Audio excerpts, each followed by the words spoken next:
morning. Welcome to Papa's Workshop. These are for Adam, Brady, Luke, and Brenna. No birthdays today. But we are getting closer to mine. Today we're going to finish up with specialty planes, with planes that make curves cuts. Either the profile or the angle, whatever. But we got to hear from our assistant first. And here's my dear assistant, Miss Molly. She's been busy trying to fend off the squirrels. Of course, we had to fend off a coyote the other day. We were hiking and the coyote kept trying to get at Molly. It was the darndest thing I've ever seen. But we fought that thing off for quite a while, didn't we, Molly? Anyway, let's get to work. You see all these planes behind me. These are molding planes, and this group right here are what they call hollow and rounds. So I'll take this set right here. These come in matched pairs. You see, that's got a round surface to it, and this is the matching hollow, right? The two of them fit right together. Now, why is that useful? Well, you can do about any kind of molding profile with the hollow and rounds.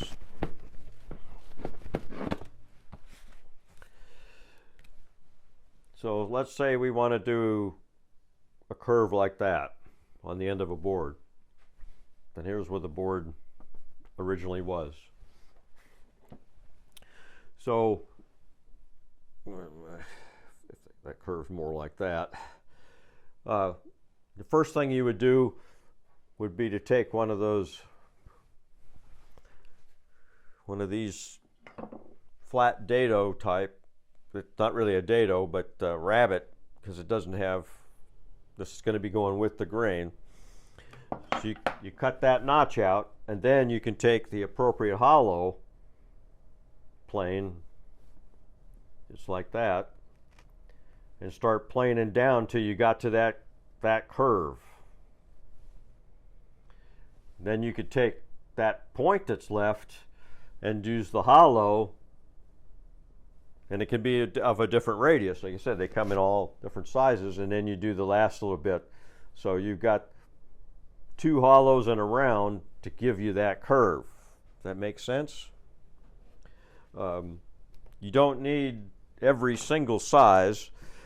These are numbered, and it has to do with the amount of the radius it is. I forget right at the moment. This is a matched set of 14s, and this is a set of 2s, and you can see they're very small. So my set goes up as 2, 4, 6, 8. I got an oddball, just a hollow on a 10, and then a 12, 14, and a 18. So you can do about any kind of molding. Then there's planes that are dedicated to a molding profile. That has just a specific molding, so you can't change it, and they're usually fairly shallow. A big one like this can take a lot of work to push that. These are more architectural door moldings, that kind of stuff, than furniture, but they're useful. And then these come in different sizes too. Get this big one out. This is a beater, so it makes a round. It cuts this little groove and then that round piece. So you could put a bead of any of those sizes on the edge of a board. But then you got, as other curves, you've got this circular plane. Now, this little guy here, you can change the bottom of the sole.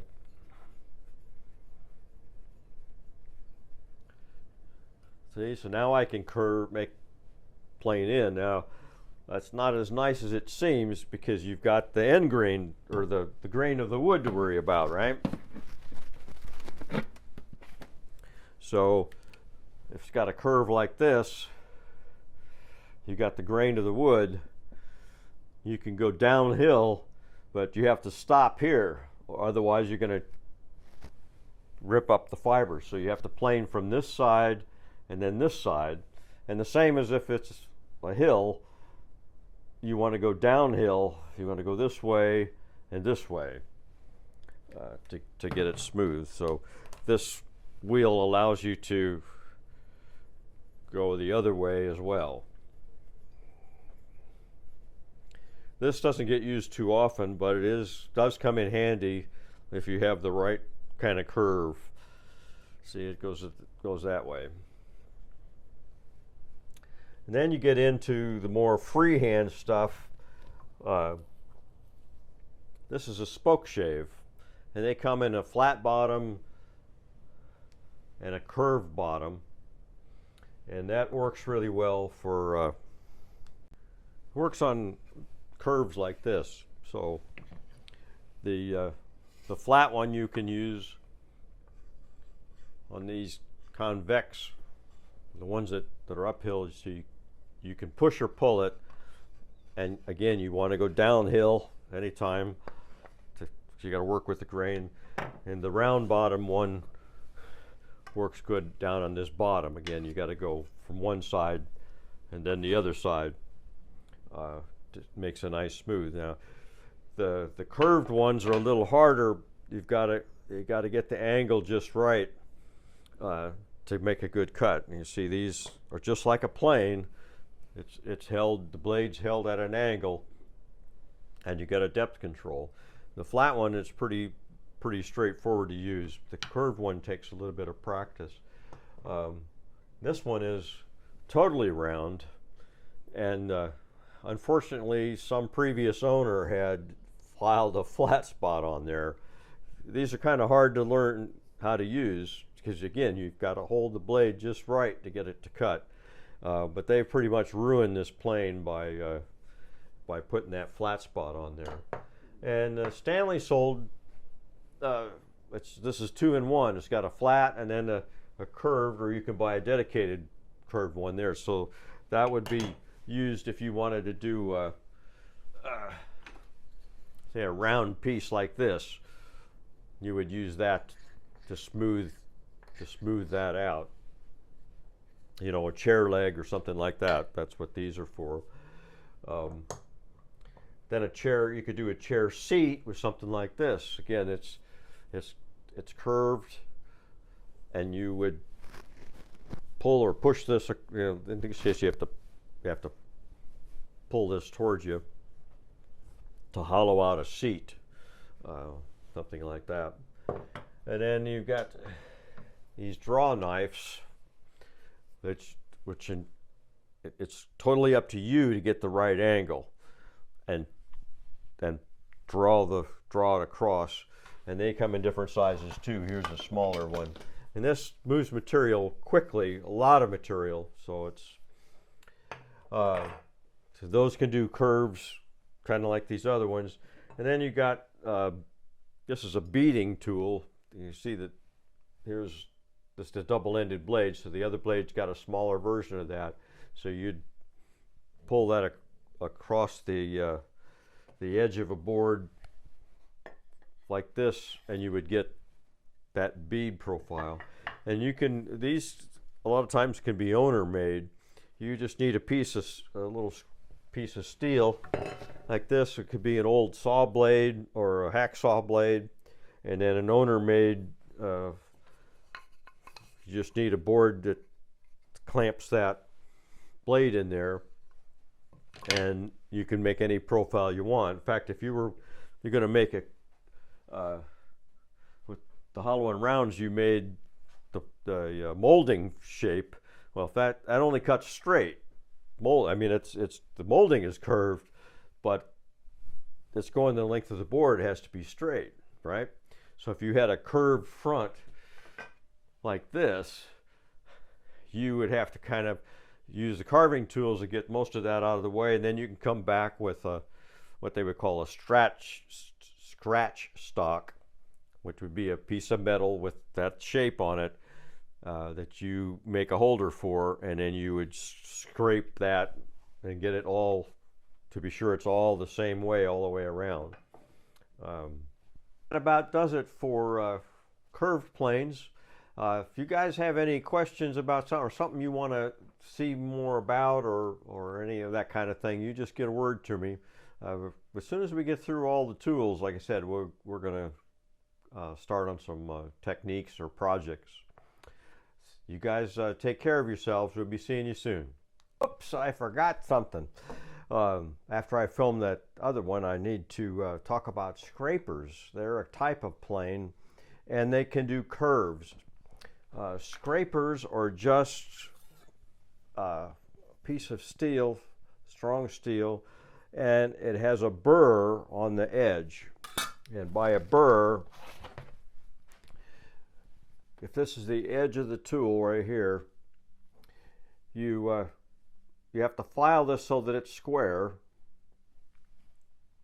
and then you take something that's harder than the steel, usually a carbide rod or something like that, and you rub it at an angle, and that creates a burr. So if we expand that out, it creates this kind of a little burr. So you would rub it one way and then you would rub it the other way, so you have a burr on both corners, and that little burr will shave the wood just like a little miniature plane. And for these flat ones, you need to hold it like this and push it with your thumbs and bend it.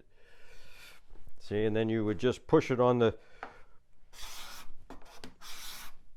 wood, and it has these really fine shavings. It's not sawdust.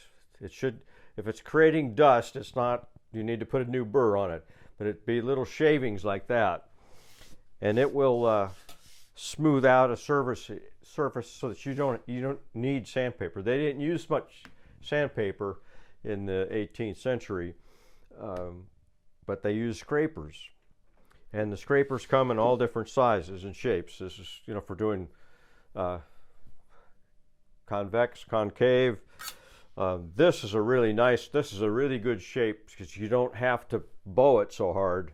That gets kind of hard on your hands when you're doing it for very long. This has already got a curve into it, so this is a good one to have. And then it's got all other shapes for doing the curves. And here's one here for doing you know, you get each one of these holes, you could do different beads, and they come in little bitty ones, which are handy for cleaning up carvings. These little bitty ones. And there's also a scraper plane. This holds the blade at a right angle, and that blade has a instead of being flat like these other ones, this one's got a 45-degree, and then you put the burr up here on this tip, and this adjustment here bows that, so you cut just in the middle, and then you can push and pull this. Usually you push, and it does a nice job of same thing, but it's a little easier on your hands. But you get a very smooth finish with that. So scrapers are a really handy thing to do when you're finishing up. So forgot that, so I'm going to sneak that inside the other video, and we'll talk to you later again. Bye.